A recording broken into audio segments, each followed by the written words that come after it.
তো hello friends, welcome again আ mini blog. তো আমি এখানে আজকে ছানার বড়ার ডালনা বানাবো। আমি ছানাটাকে মেখে বড়া করে নিলাম। দেন এখানে আলু, টমেটো, কাঁচা লঙ্কা, আদা কেটে নিয়ে সেটাকে মশলা করে নিলাম। মশলা করে এখন আলুগুলোকে হলুদ লবণ দিয়ে ভালো করে লাল লাল করে ভেজে একটা প্লেটে তুলে রাখবো।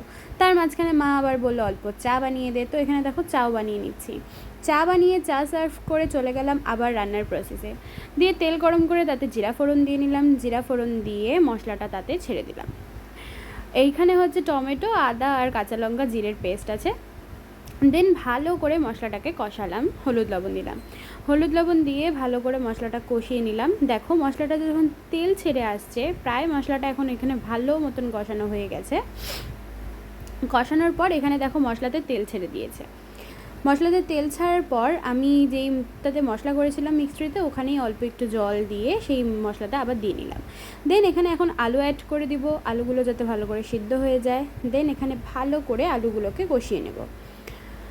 ভালো করে আলুগুলোকে কষানোর পর এখানে দেখো একদম তেল ছেড়ে দিয়েছে মশলার থেকে, আর আলুগুলোও ভালো করে কষে গেছে। দেন আমি এখানে জল দিয়ে ঢাকা দিয়ে দেবো। তো ওখানে এই বাটি দিয়ে 3 বাটির মতন জল দিলাম, দিয়ে ঢাকা দিয়ে দিলাম। তো জল যখন ফুটে আসলো তখন বড়াগুলোকে এটার মধ্যে অ্যাড করে দিলাম। বড়াগুলো দিয়ে আরেকটু সামান্য পরিমাণ জল দিয়ে আমি ঢেকে দিলাম। ঢেকে দিয়ে জল ফোটানোর পর এখানে দেখতে পাচ্ছ বড়াগুলো কীরকম ফুলে টপা টপা হয়ে গিয়েছে।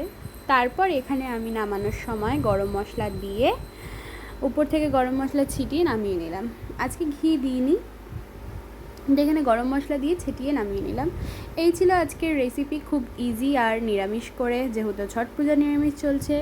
তাহলে আজকের ব্লগটি এটুকুই, দেখা হবে নেক্সট একটা ব্লগে। টাটা।